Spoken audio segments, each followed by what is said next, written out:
Hello everybody, welcome back to Waffles RC. We are back on the 1/10 scale big rig, semi, whatever you want to call it. Just going to keep adding to it, honestly. I have a few ideas. First and foremost is going to be tag axle. So this is going to go in front of the front rear axle. Yeah, and it's just going to be there to support weight. It has no drive. It's just a, can't see it because of my hands. It's just a trailer axle, so it's non-driven. So this is the widest trailer axle that I could find on Amazon, and these are designed for 14 scale, so this is really wide for a 14 scale, but it's not wide enough for this. So I'm going to cut it in half and extend it with some metal. And it's windy today, so that's why, if you feel motion sickness, that's because the camera's moving. So I'll cut this. Hello. So if you can't tell, which I don't know if you can, it's the next day.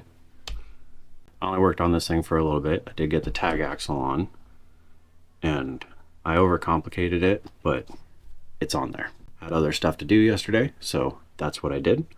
And now we're going to get back on this thing, but I'll show you the tag axle. There is the tag axle. So those are driven. That just rides along for fun. I made it wider, did a triangulated 4-link on it, and yeah, so it's just there. I can't move it because, well, it's sitting on its own weight.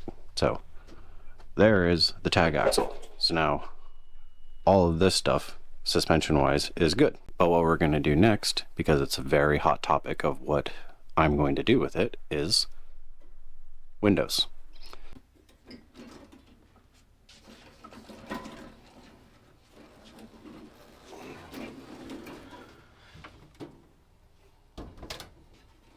Whoever decided to make this thing 3 feet 3 inches long and trying to build it all on a workbench, it's not very fun because I have to rotate it every time I need to work on the other side.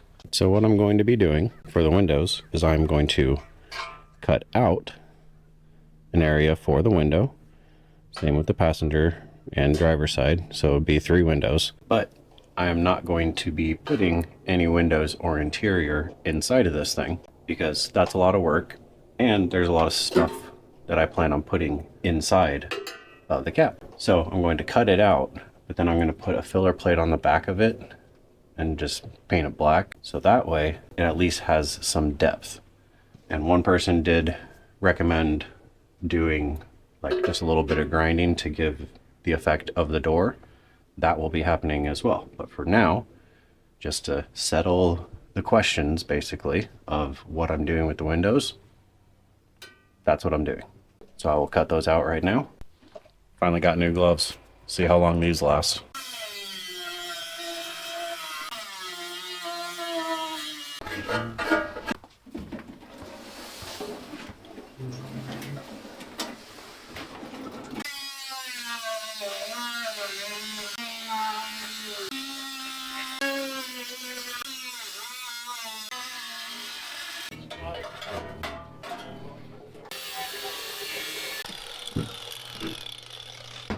Wanted the big one for that.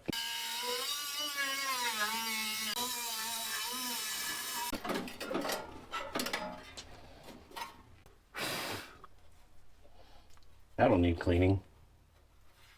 So I'm just going to clean it all up. And there you have it. We have all the windows. I'm not about to turn this thing all the way around just so you can see the other one. You can see through it. See? Right through there. And the windshield. So I'm also going to keep these pieces because now that I've cut them out, I'm not 100% certain exactly how I'm going to do this. It all depends on how much stuff goes in here. There's a lot of variables, but for right now, I'm going to leave it just like that. But I'll keep those so that way I have something to trace out for either a piece that backs up to it just so we have the depth, or a piece of plexiglass. I don't know yet. So I'm not 100% certain whether I want to do an interior on this thing. Like I said, it all depends on how much stuff I have to put in there. I've never done an interior. The closest thing I've done to an interior is this one. And that's because it came like that. And it's been a pain because the interior makes it so that I can't tuck everything, all the electronics and everything inside of it. I mean, I have a battery behind the seats and it always stays in this thing because I kind of can't take it out. So that's why I'm questionable on interiors. If you guys have any ideas of how I can make an interior out of metal, because I don't have a 3D printer, we'll figure something out. But I'm going to leave them open just for now. Once I get all the stuff that needs to go in it, then I can make a decision from there whether I'm going to do plexiglass with an interior or just a piece of metal that I paint black to make it look like the window, but we have the depth of it because of the holes in the windshield, or holes in the cab. None of these RCs that you see have interiors other than the one that I just showed you. Never done it before.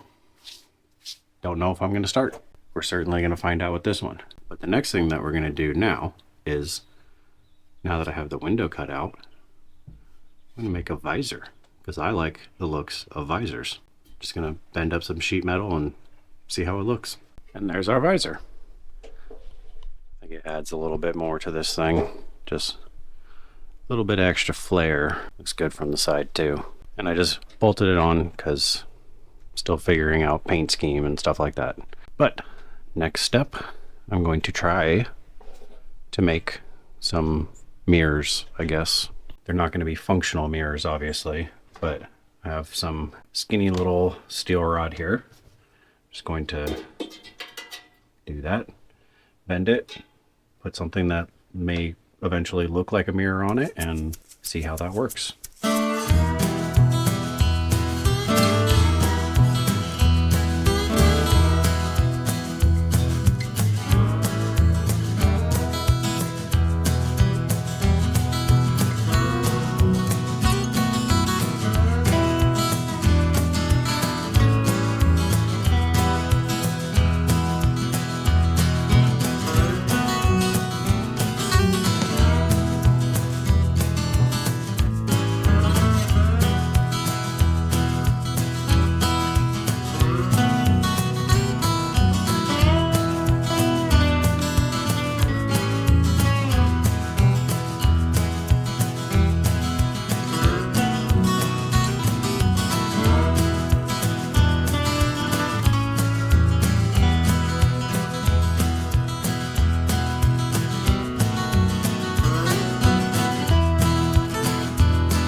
It's really looking like a truck.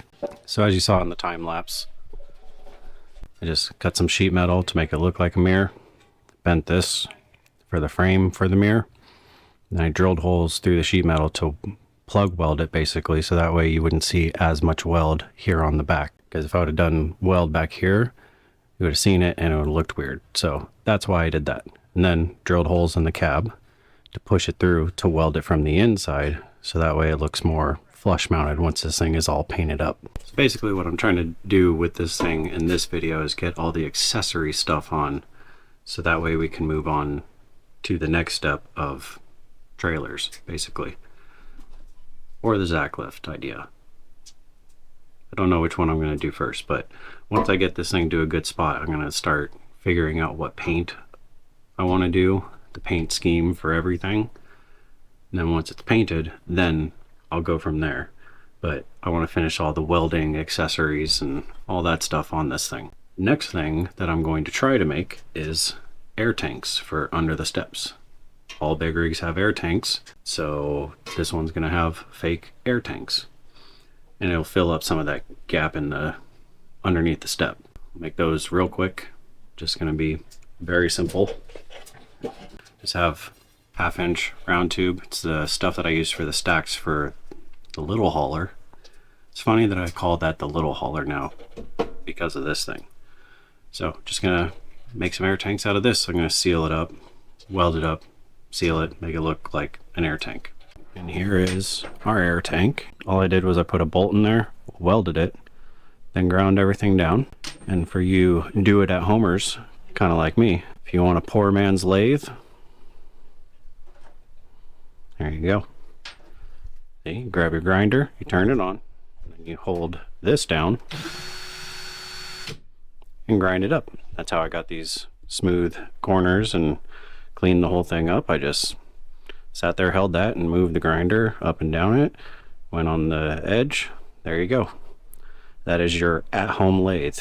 This is not perfect, don't get me wrong, but most people can afford a drill with a 1/2-inch chuck and a grinder. And you just do that, and you get stuff that looks like that. Well, this is about the only way to weld anything on the bottom. Luckily I made the headache rack so it sits pretty level now. Have to take the sleeper off because of the stacks, but that is how I weld on the bottom of this thing, and it's not easy to flip over.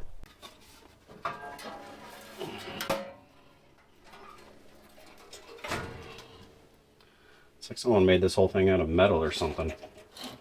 Interested to know how much it weighs again.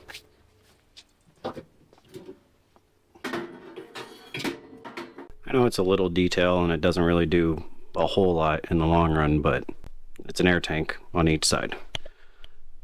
Once I get this whole thing mostly done and painted and everything, I'm going to drill a little hole and just run like a wire, make it look like it's got an air line going to it. And essentially the last accessory piece that I'm going to put on here is just a little toolbox with kind of a step, I guess.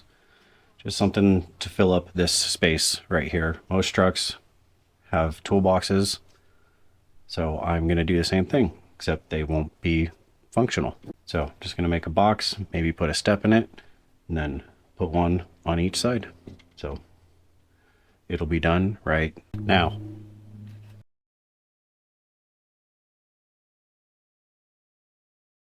There we are. Just very simple. Got a step on there.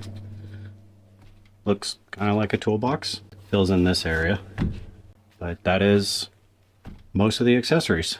I did cut a relief in for the headache rack for some reason, because in my mind I need to remove this when I probably don't, so I'm probably just going to weld it in and call it good from there. But that is it for these accessories. Now the hard part is I got to try to cut the stacks here and try to get them in that way.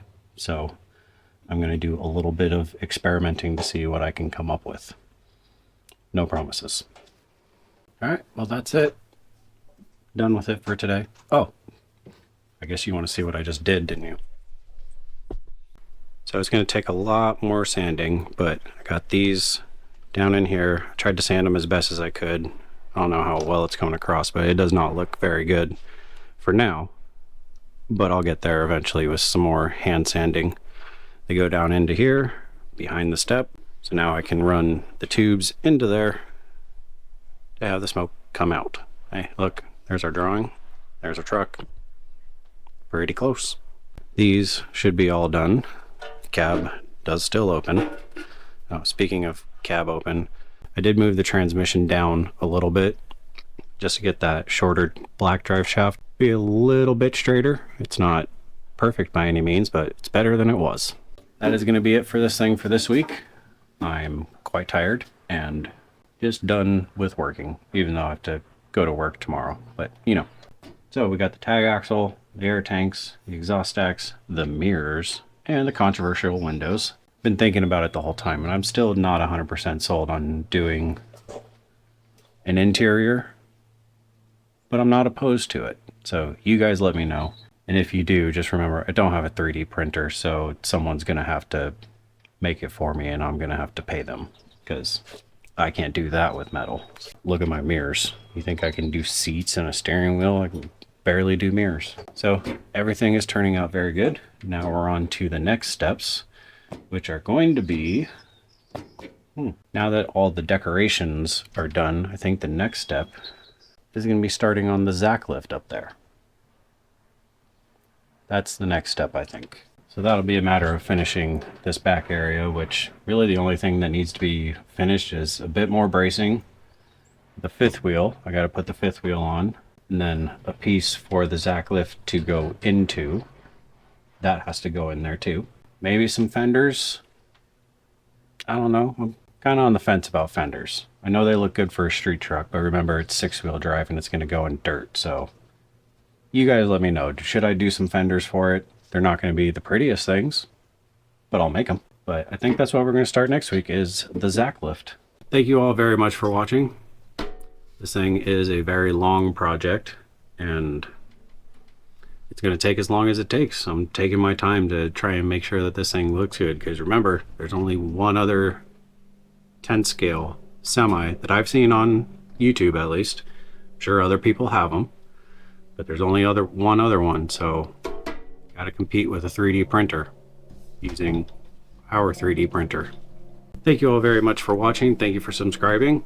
If you would like, you'd be greatly appreciated to join the members. Videos come out a little early for the members, and it's $2.99 a month, so it's not very much. It was about the lowest I could go. All the proceeds from that goes right into stuff like this. So that's pretty much how I'm going to be affording the motors for this thing. Thank you all very much again, and we will see you next week.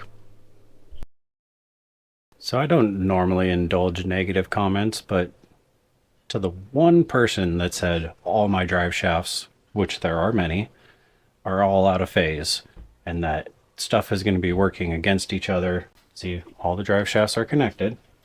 Now, if they were out of phase and they weren't going to work, would it do this?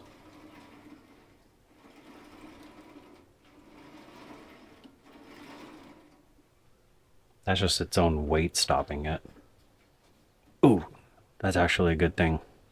Let's see how much it weighs. All right, got it zeroed out. If I remember correctly, that's how I have to have it. Let's see what happens.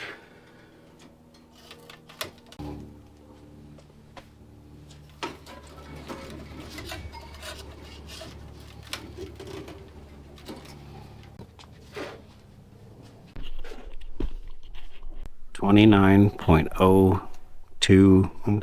Yeah, 29. Call it 29 pounds. So almost 30 pounds. And we still have the Zacklift to do. Definitely going to need the forklift.